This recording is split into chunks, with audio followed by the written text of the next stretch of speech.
What's going on, everyone? Welcome to the Warehouse Series and welcome to another Discord interview. So today we're going to be interviewing Sticky Oxtail. I appreciate you taking the time. Now, we did get cut off at the end of this, and he did want to say that he didn't want to come off, just for that final, thanks and everything like that. So unfortunately, we did get cut off, and I apologize for that. But he did reach out saying thank you and thanks for the time and everything. So not only that, but guys, throughout the course of the video, if you see me looking up, I just need to find a better system. I write my questions on the wall up above me. So if you see me looking up throughout the course of the interview, it's just me trying to keep the rhythm going and looking at the next questions that I want to ask them.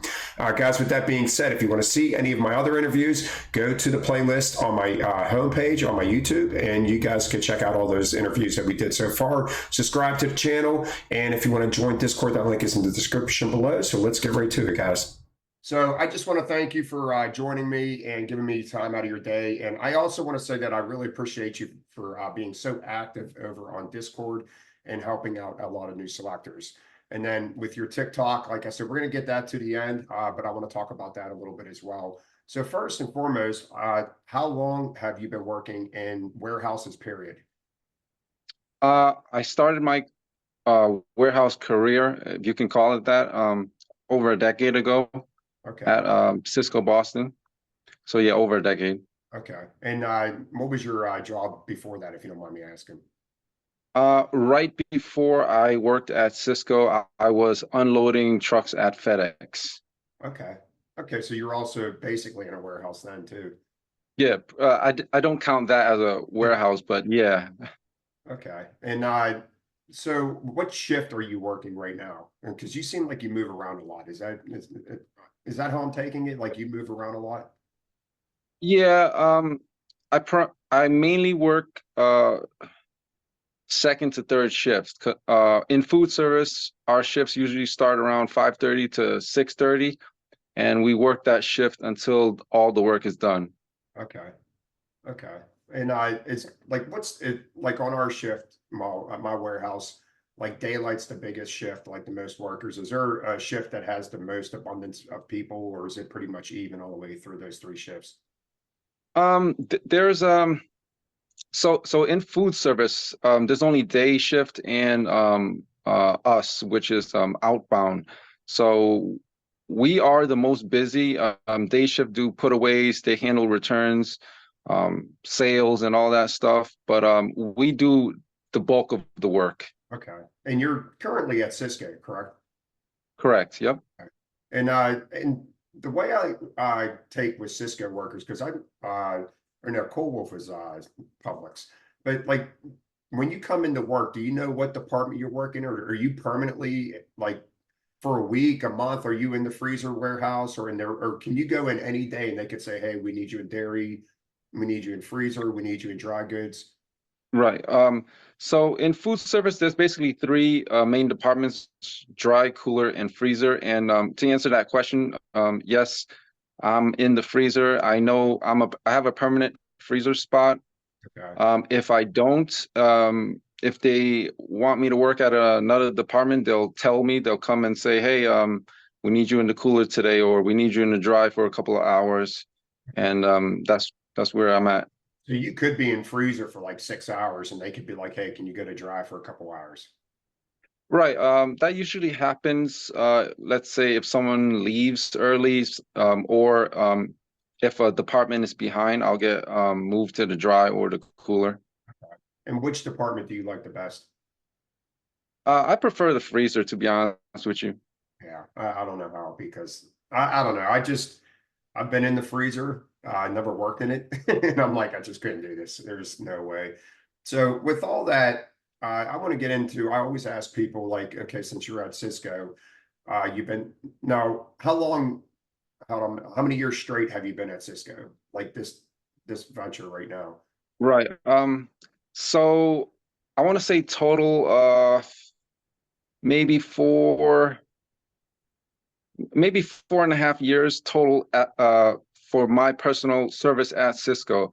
I worked at Cisco Boston for about 1.5 years, and I currently work at this Cisco for about 1.5 years. So I'd say 5 to 6 years total. And what's the paid time off, like, vacation time? Like, how's that work for you guys? Like, what do you get? Um, so when we get hired full time, when we get off probation, we get 2 weeks of vacation. We get, I believe, 3 floaters, and we get 40 hours of sick time. Okay.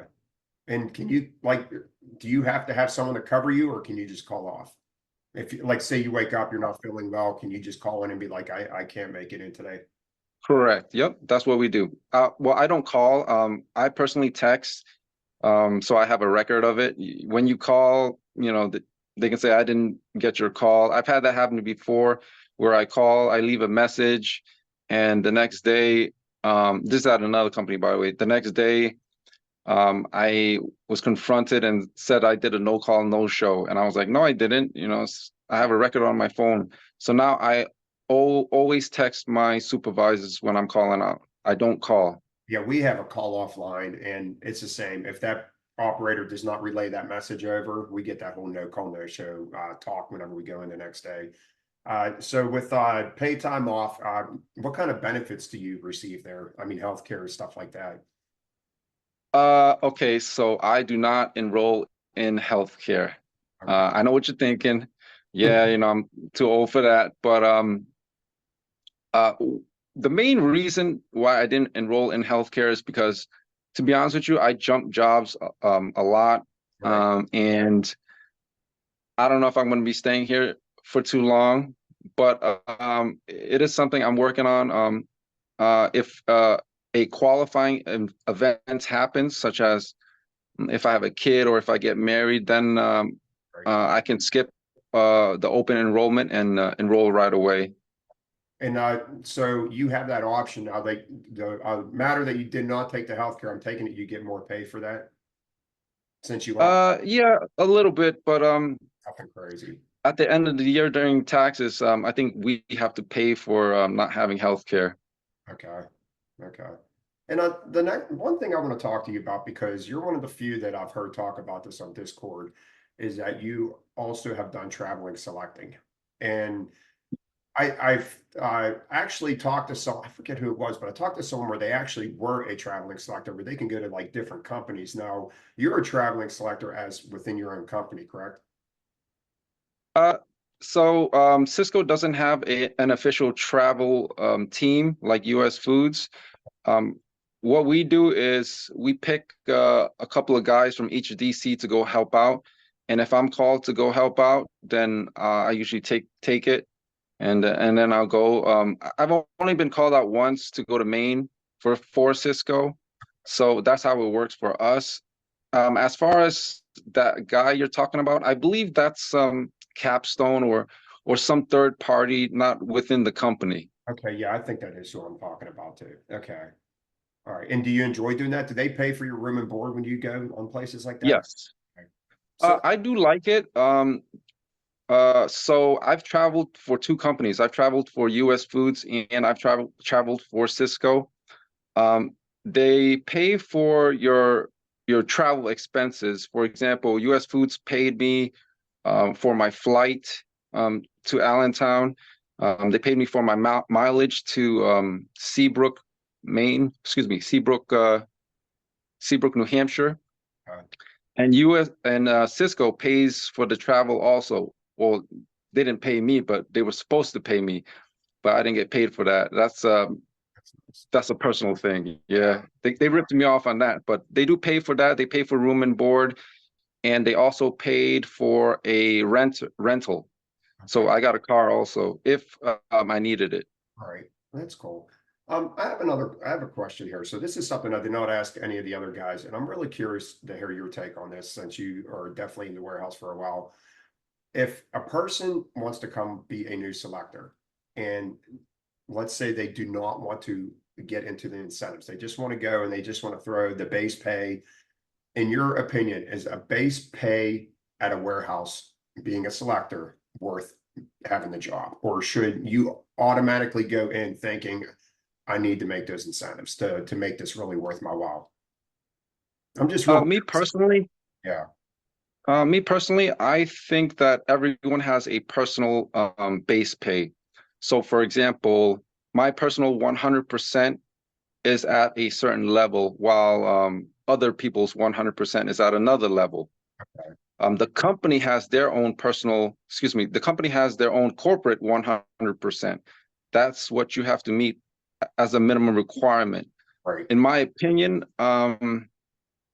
my and from my experience, my personal 100% is higher than the company's 100%. So I don't really pay attention to performance anymore. I just work at my, like you said, at your place, they're changing things up with the voice system, and you know what you throw at 100%, and it's gonna change. Same thing with me personally. I know what I can throw at my personal 100%, and I have an idea of how much I should be compensated for it. Okay.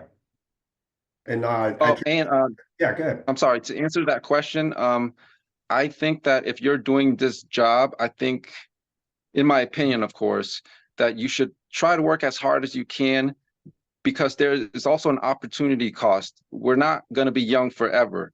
So you might as well make as much money as you can while you're able-bodied. Right. I'm 100% agree with that. Yeah. And so at your place, is there overtime? From what I understand, there's not much, huh? No, we are one of the fastest Cisco's in the country. Where it is a toss-up between us and Texas, I believe, East Texas. Right. We're number one or number two, depending on the week, I guess. So we don't get much overtime. We barely get 35 hours, if that. So we're scheduled for 4 10s. That's 4 days a week or 4 nights a week, 10-hour shifts. But we have to come in 5, maybe even 6 days in order to get full-time hours. Some of our selectors do stay after selection to help load or do other processes, but I don't. So I just work my 4 10s. Sometimes I'll come in on my extra days to get hours, but to answer your question, no, we don't get that many hours. And you just sort of led on to my next question is what various jobs can you do in the warehouse? You can do selection, you can do letdowns, you can do shorts. There's a short running position in our job. You can load. Most selectors that do other positions actually either do uh, letdowns or they load. Okay. And and you enjoy just selecting? Yeah, I just like to select because everyone just wants to leave the warehouse as soon as possible. I know, you lose hours for that, but when you're in the warehouse, the environment is such that you don't want to be there. You just want to get your job done and go home. Right. And if you're able to load, they will take you from selection to loading, and you got to stay an extra hour, maybe 2 hours after everyone leaves. And me personally, I'd rather just select, do my job, and just go home. And it's Cisco Union? Some are, some aren't. My Cisco is not union. Many Ciscos are union though. Yeah. And that's I wanted to say one more thing about the incentive program that we were talking about is like I truly believe that all warehouses implemented incentives just to get that work done sooner because they probably pay less in incentives than they do in overtime because overtime is usually a money killer for a company. And because with our company, they did not put the incentive program in probably about 10 years ago, maybe a little over 10 years ago. So I mean, but the whole time that there was no incentive program, I mean, it was just crazy because it was so easy to throw times back when I started and I could be up 3 hours. And now it's time to stay overtime for 4 hours. Well, I don't have to do nothing because I could just burn all that time on overtime.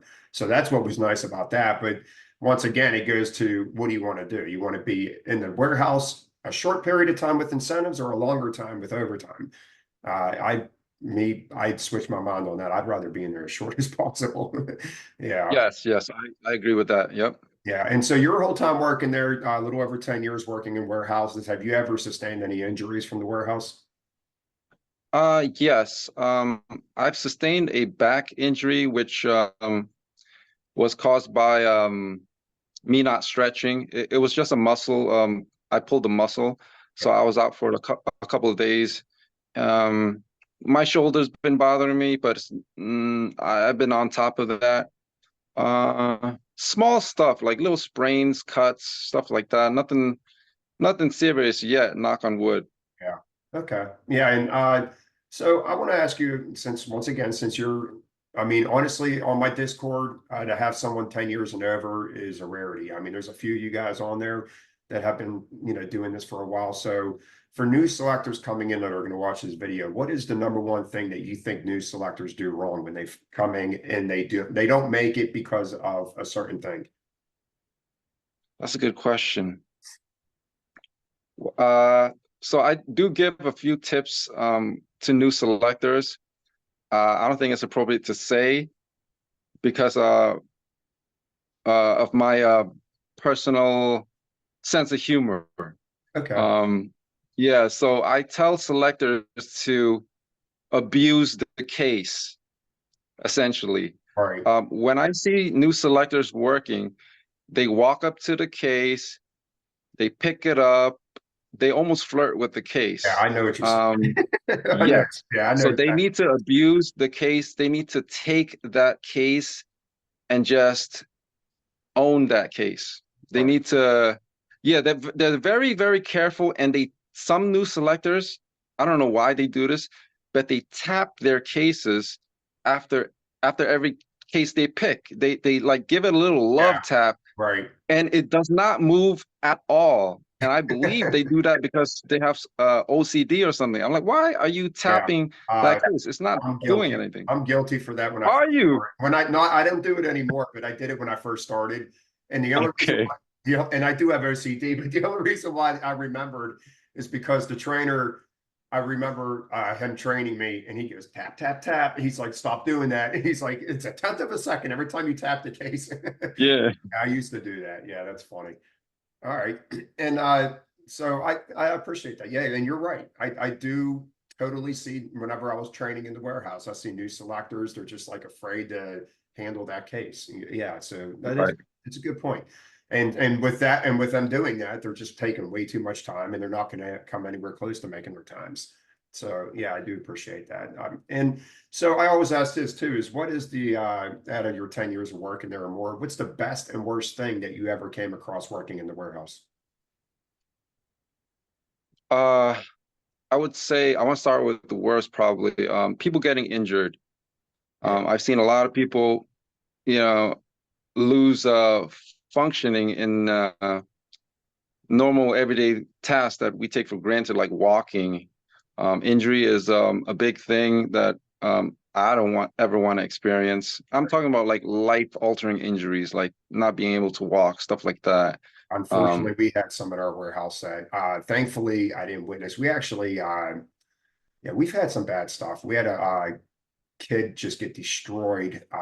This was actually leaving work. He was on a motorcycle and he tried to be fancy and split. He was 19 years old. He tried to split two of our coworkers that were leaving at the same time and he Yeah. bounced off their cars and he killed himself. I mean, it was just Oh like, wow. yeah, I mean, we've had some crazy stuff happen at our warehouse and one guy, probably one of the worst, we had these racks that were up off the floor and he was in the wet room and his jack slid and it took his ankle right underneath the rack and he took his whole Oh, ankle.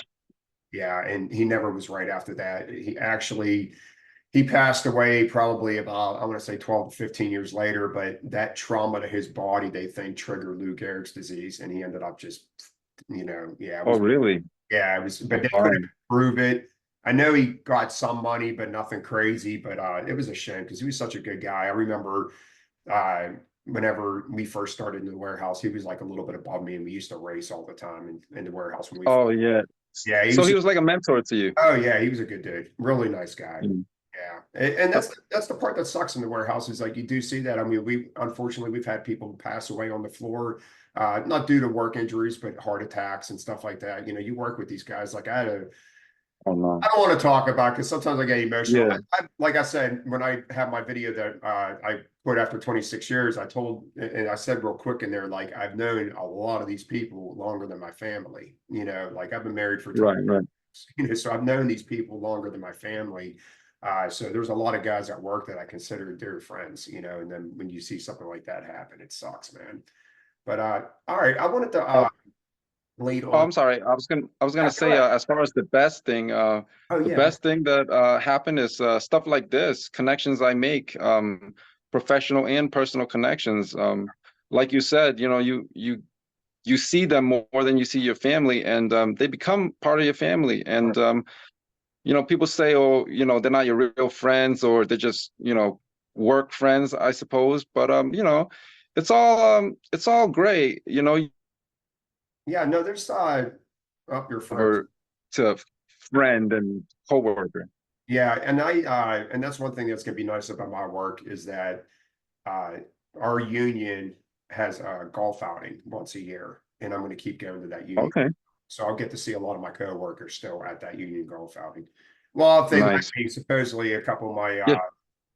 high up union officials are upset about my video I put out there. So Oh, really? yeah, You I don't got in know trouble? why. I thought I really went pretty light on there because Yeah, you did. I had a 30-minute video that I was speaking my mind, and I was like, you know what?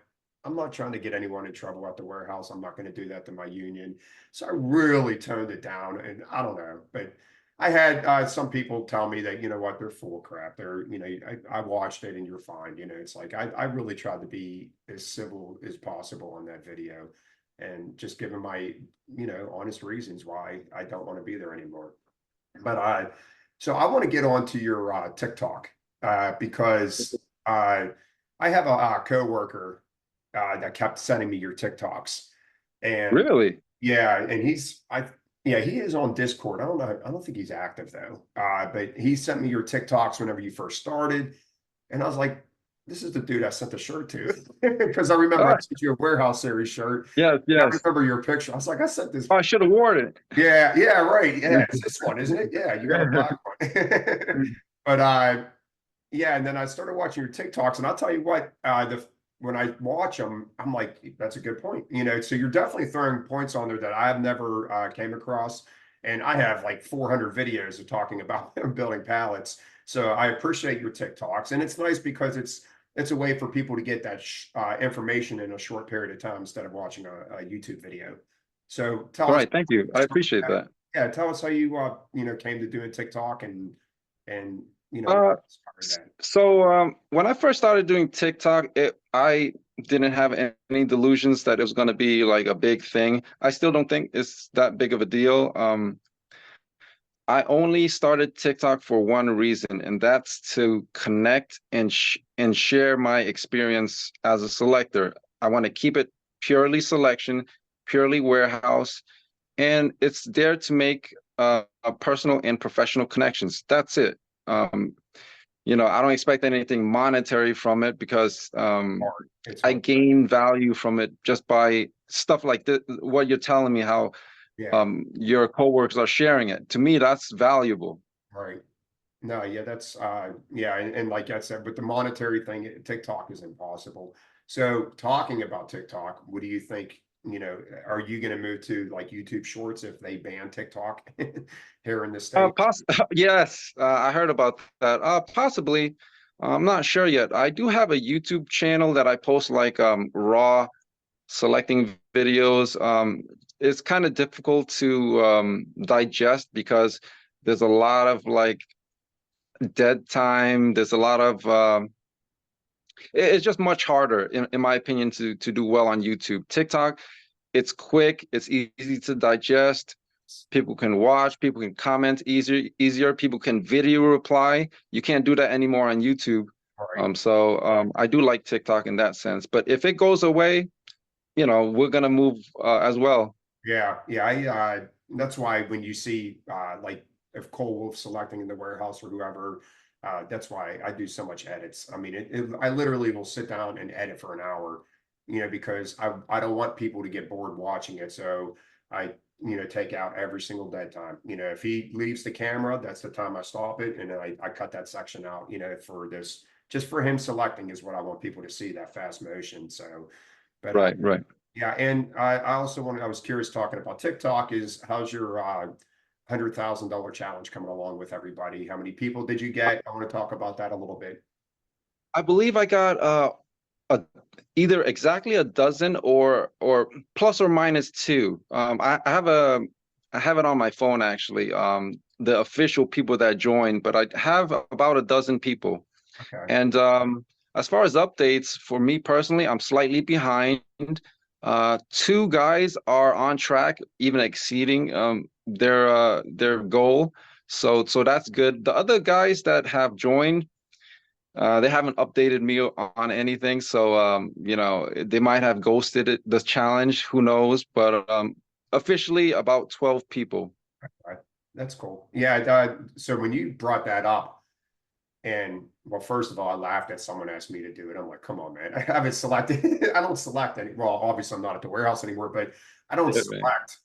I probably selected probably 5 times in the last 2 years because, Damn. yeah. So at our work, we have a seniority based thing with our union, and the higher you get, uh, we don't want to be on the clock. We want to be off the clock. It's so different because our incentives aren't even that impressive.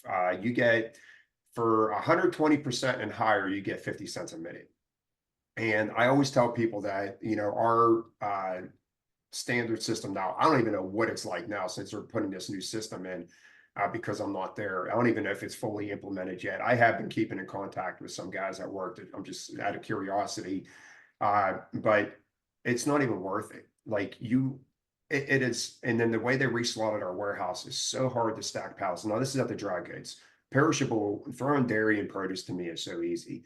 Like if I went up there, the only problem is our perishable building is a lot smaller, so you hit a lot more congestion. So that's going to help deter you from making incentives up there, unless you get on the high lift, because our forklift time and our selection time is one time. So if I get on the forklift, or let's say I'm in selection, but I'm down 20 minutes, so I'm below 100%, and I get on that forklift and I do 160% on that forklift. Well, that takes my selection time up too, because that's one.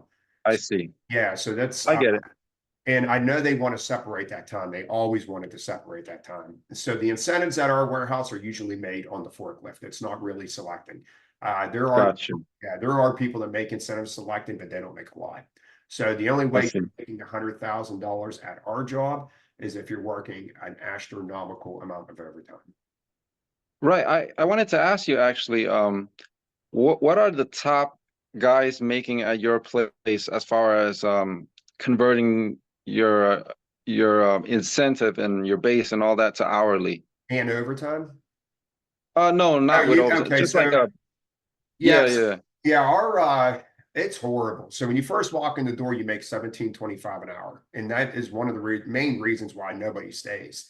And when you Might come, as well work at Burger King. yeah, exactly. And you could work anywhere for 17.25 an hour. Why break your back? And so I've been telling them you guys need to get that up over $20. Otherwise, you're not going to keep anybody here. And Right. I talk about the tier systems at our work all the time. Well, they took everything away. We have extra employees and then we have regular employees. You have to be an extra for 2 years and then you become full-time status. So basically you're part-time for 2 years, but technically you're not because you always get your hours, in the warehouse. But they also teared everything off seniority wise. So healthcare, time off, all that stuff is just teared off the cliff. And so when now a new person coming in, you don't get a lot of time.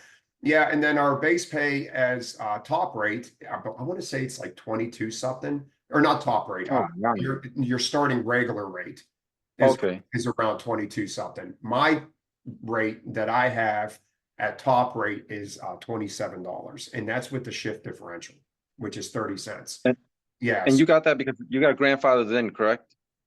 yeah, yeah. So Okay. I was guarantee. Yeah, well, that's still top rate, but it takes a long time to get there. I For see. the new people to get up to that top rate, it takes a long time.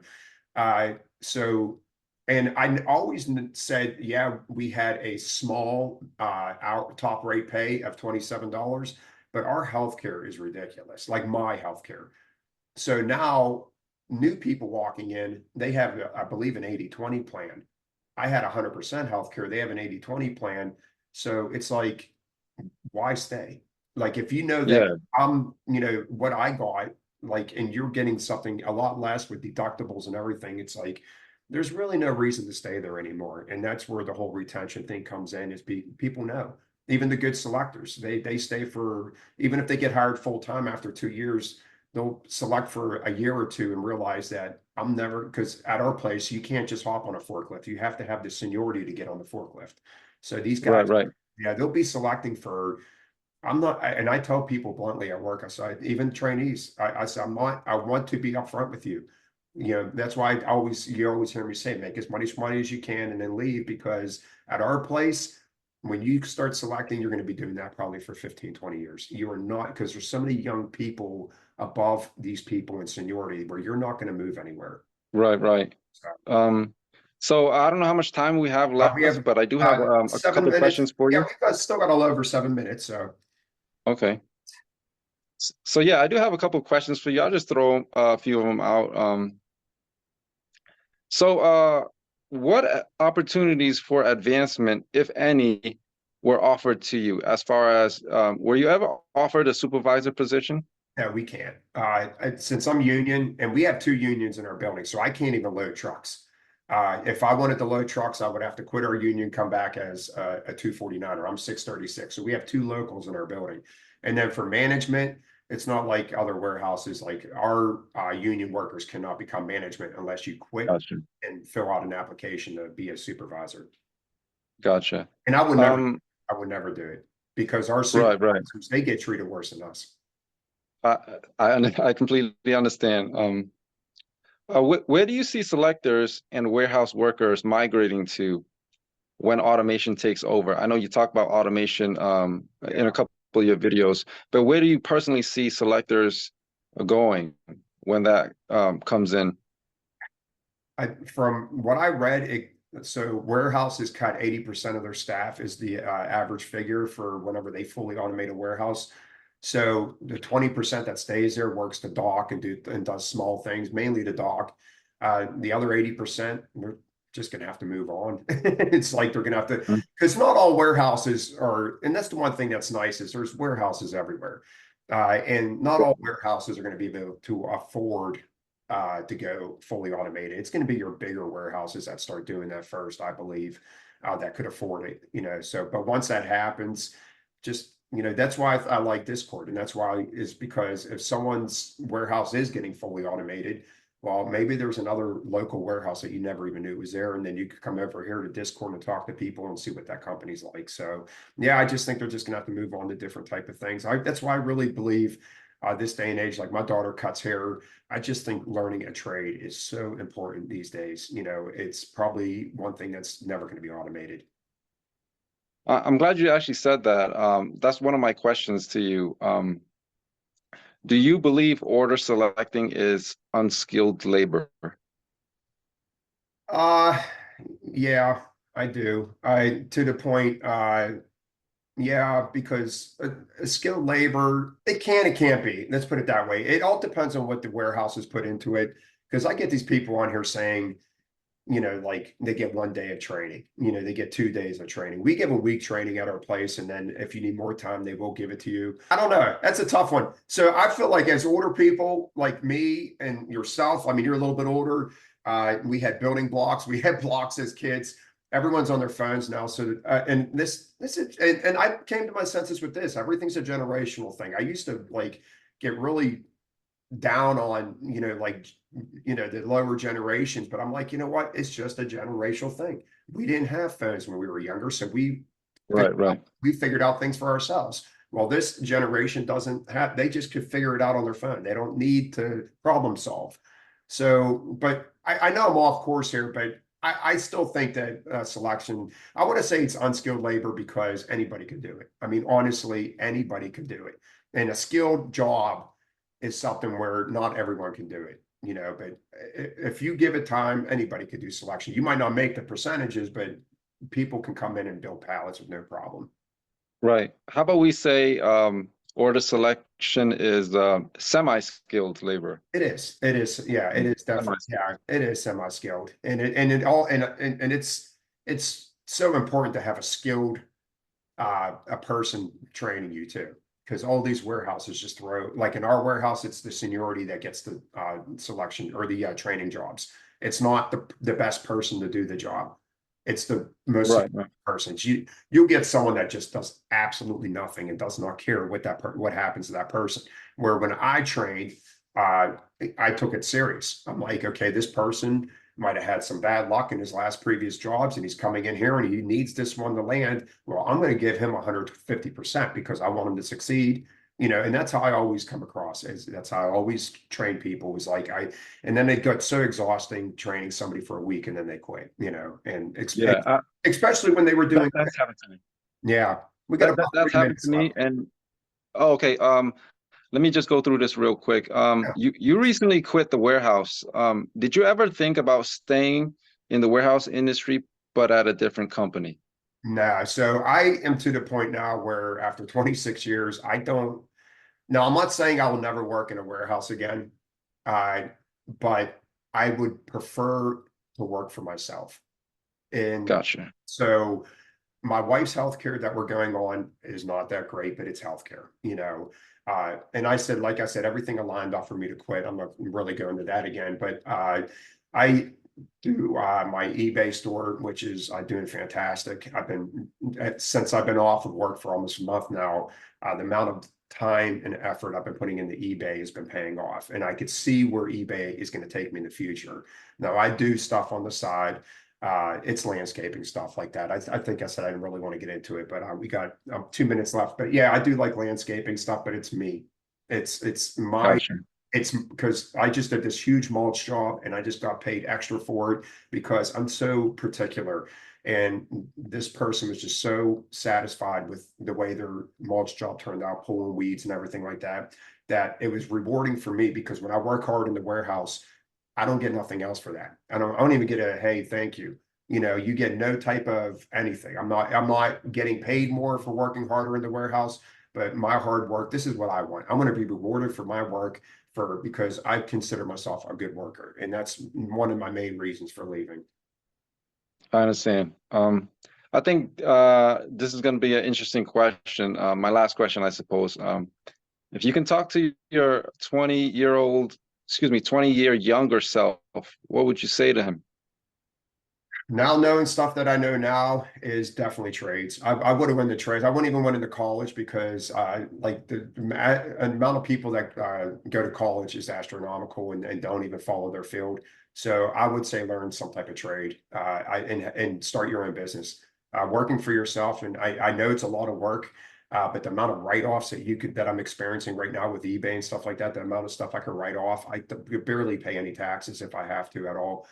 Because you can write everything off that you purchase for this stuff. And this office space that I use, I write off. We're almost out of time. If we cut off, we could always do a part 2 of this as well. So I do appreciate you for joining in for me. But yeah, I just, yeah, definitely investing smartly. As a young person, and that's what I'm doing with my kids, Roth IRAs. Start investing young, I and have that too. don't be stupid with your money. Please stop buying material things and make sure and that YOLO I hate. All right, everyone. Thank you for watching. I hope you guys really enjoyed that interview. If you do want to be interviewed in the future, just reach out to me via Discord. Just tag me in it and we'll go from there. I appreciate it, guys. I will see you next time. Have a great day.